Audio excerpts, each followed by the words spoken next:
The much-anticipated nationwide protest has come and gone amidst the controversies. Nigeria's organized labor says that it is not backing down and is insisting that it has given the government a 2-week ultimatum to implement demands made by the union. Our correspondent, Marvelous Obomanu, in this special report, looks at the protest and gives us details on what it has achieved. Several workers across Nigeria's geopolitical zone came out en masse at the instance of the nation's organized labor, heeding the call to take to the streets. From Kano, Adamawa Plateau, Kaduna and others in the north, to Edo, Ekiti, Oyo, Lagos and some others in the south, Nigerian workers were unanimous in expressing their displeasure to government. However, the question many citizens ask is if the protests, like previous orders, have achieved much for Nigerian workers. I don't think you can achieve anything reasonable through protests in this country. You understand? I believe in dialogue. You understand? That is in Nigeria. I don't think the lawmakers even respect people that protest. You can never get what you want through protests. I have not seen anything that has been achieved through that protest. We can only protest at the end. The call of that they will negotiate later. At the end, nothing to talk about. Before you know it will not die off. If you look at the NLC right from the days of Obasanjo, they have break their power. NLC doesn't have that power per se when it comes to protests in Nigeria anymore. Since they have been coming out when government bring any policy that's against the wish of the masses, they have never achieved anything tangible. The NLC says it has resolved to give government a 2-week ultimatum to implement its demands or risk another action. This, according to the union, is an attempt to force government to improve the living conditions of citizens. There are some speculation that the Trade Union Congress not joining the nationwide protest called by the Nigeria Labour Congress spells a crack in the relationship between both unions. Now, while that is being speculated, there is a subtle rumor that the NLC protest was just a mere show of "we are still here." But what does Nigerians say about a union fighting for their rights? Do they trust the Labour Congress? I don't have 100% belief in NLC. NLC is just fighting for their own rights based on the inflation in the country. So that's why they are fighting for their own rights. But I'm not seeing it as if they are fighting for Nigerians. Them too, they have their own target too. So they don't have to use this one too to cover up. But them, they know what they are after. While it is obvious that nothing much has really been achieved in Labour's engagement with government, despite several protests carried out, questions are being asked on the current approach by the union because it is clear that the current strategy is not achieving much results. In Abuja for News Central, Marvelous Obomanu. Very interesting reports there, but let's go straight to another story. This morning, President Bola Tinubu yesterday took a swipe at labor unions in the country, calling on them to maintain peace. Well, the president took a shot at the unions during the inauguration of the Lagos State Red Line Rail Service 2 days after the Nigeria Labour Congress NLC held a nationwide protest over the economic hardship in the country. Well, his comments have met several reactions from Nigerians from all walks of life. This morning, let's now bring in Fred Nzeako. He is a lawyer, development economist, and of course, administrator. Thank you so much for joining us, Mr. Fred. Thank you. Good morning. Good morning to you. The president did make that statement that he said it's just 9 months into his administration. It's too early. And then many said it seems like he was calling the bluff of the NLC. Now, let's get your reaction and your thoughts on that statement made by the president. Well, in the reasons of it, 9 months may be too early to assess a leadership that is going to run for 4 years. On the other side, more especially when the past 8 years before the government of Tinubu was described as 8 years of Holocaust and 8 years of terrible misgovernance under President Muhammadu Buhari. If you juxtapose that with 9 months of President Tinubu, you can now agree with him that 9 months are not enough for him to begin to right all the wrongs. Rather, there are months of laying the background and the foundation for a greater future. But on the other side, because President Tinubu and former President Muhammadu Buhari are from the same political extraction, and President Tinubu himself has said that he was going to continue with the governance structure and the pattern and style of Muhammadu Buhari. And that is essentially why Nigerians are so worried that if it is the same government that is continuing and you have said you are going to continue from where Buhari stopped, that means that the 8 years of Holocaust will now translate to another 4 years of unimaginable suffering in the land. And because of the current realities, Nigerians have been left with no hope than with criticisms of the current leadership style. But be that as it may, one can say that Mr. President is not in the best position to begin to assess himself or his administration. He should leave that to Nigerians to assess whether the 9 months have been 9 months of goodness or 9 months of suffering. And I can tell you that most Nigerians see this past 9 months of under Tinubu as 9 months of immense suffering, immense deprivation, and immense hardship. And we hope and believe that if the right things are done at the right time, the future may be better, but we are yet to see whether it will be better or not. The current reality does not give any hope to anybody.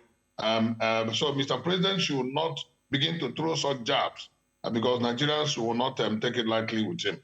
The argument that the current administration oftentimes bring up from time to time about how they inherited an economic mess, do you think that that argument holds water? Looking at the fact that some would argue that this administration is a continuum from the previous one. Yes, I agree that he inherited a very terribly bad economy, and much has been said even by experts who don't belong to the same political inclination with Mr. President. They say that the economy has been terrible, and even observers of Buhari's regime will tell you that the regime ran Nigerian economy aground with humongous debt and a lot of challenges left unsolved. And that is why it looks like a booby trap in the way of President Tinubu's administration. So there's no gainsaying the fact that it's very obvious that Buhari's regime was terribly bad, and then Tinubu inherited a terribly bad economy. But because it is the same political party that claim to have the same ideological leaning and philosophical programs, Nigerians don't want to begin to give Tinubu any breathing space, except if he has to depart remarkably from the Buhari style of governance. And in trying to depart remarkably, he has started the honest net by removing subsidy without adequate planning on ground for Plan B, and that is why Nigerians are suffering. Even though technically the subsidy was removed by Buhari's regime when they did not make provision for it in 2023 budget. And Tinubu only announced the removal, whereas Buhari removed it technically. So what we are now seeing is that there are many robust policies must be put in place so that Nigeria will follow a different trajectory. And one of them is that cost of governance must be reduced, and the optics must be such that those in authority should give impression, not just by words of mouth, but by their conduct, that they are also feeling the pain of the adjustment, economic adjustment that Mr. President is trying to make. But when those in government and those in authorities are enjoying and the rest of the masses are suffering, there is no way there will be a meeting point between such two groups of people. All right. Our reporter, Marvelous Ogumanu, in the report package we just played before we brought you into this conversation, had spoken to a cross-section of Nigerians in Abuja, and many of them have lost hope in the labor union, I beg your pardon. What's your thoughts on the NLC, Joe Ajero-led NLC? The president making that statement also shows that he's telling the NLC that they are too quick on their feet to castigate his administration. And Nigerians, on the other hand, are saying that the NLC, they don't think they really stand for the truth of what they are pursuing. Do you have any thoughts on this? Yes, the NLC made a mincemeat of itself by calling out Nigerians for protest and reneging on the threat of protest at the 11th hour. They didn't do it, they have done it once, twice, thrice, and then Nigerians have started to lose confidence in the capacity of NLC to even defend themselves, not to talk of defending other voiceless, defenseless Nigerians. Because Labour Congress is supposed to be not only for the interests of the working public, but also for the interests of those masses who toil and labor in their private endeavors to make ends meet and to eke out a living, and by so doing also contribute to the productivity and the gross national product of the country and gross domestic product of the country as well. And when Labour Congress fails to protect such people, of course, the people will naturally lose interest and the confidence in Labour Congress. The Labour unions have at various times given very wrong impression about their own integrity, to the extent that Nigerians have started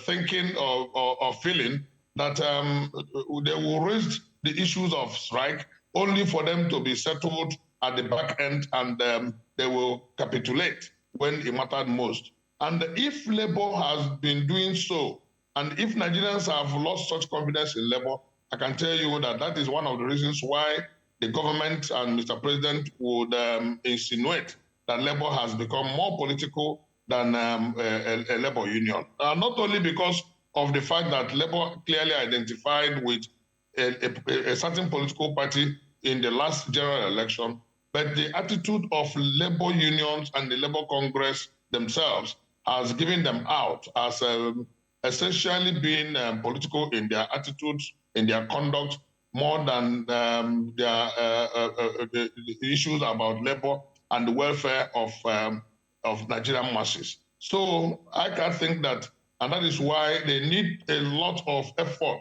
to bring back their integrity and wash off this debt that has been placed on the linen. So that means it's safe to say that the Nigerians who turned up to protest with the Nigerian Labour Congress didn't necessarily turn up because of the NLC, but more because of their own frustration, right? Yes, essentially. That is why Nigerians even went ahead. The Labour Congress was given the date of 27th or 28th of February for their protest. Nigerians a day or 2 days before then had gone on protest. And even before then, weeks ahead, weeks before the Labour Congress went on protest, Nigerians have started protesting in Oshu, in Kano, in Niger, in many, even in Lagos, and in many other states of Nigeria, because of the hardship, the desperation, and the suffering in the land. And Nigerians have said they didn't even wait for the Labour Congress to organize them. It was more of spontaneous action by the suffering masses. As a matter of fact, even the Labour's own organized protest was seen to be tagging along that of the protest, spontaneous protest started by Nigerians. So Nigerians no longer are waiting for the Labour Congress to champion the protest, but he who feels it knows it, and they don't want to wait for anybody to tell them to troop out to the street to protest, so that government authorities will know that they are suffering and do a lot of things to alleviate their suffering, because the suffering is so much in the land. Well, we agree with that. The suffering is so much in the land, and Nigerians are indeed doing their best to actually manage the situation. I want to thank you so much for joining us, and thank you so much for sharing your points with us this morning on Breakfast Central. Thank you. Many thanks.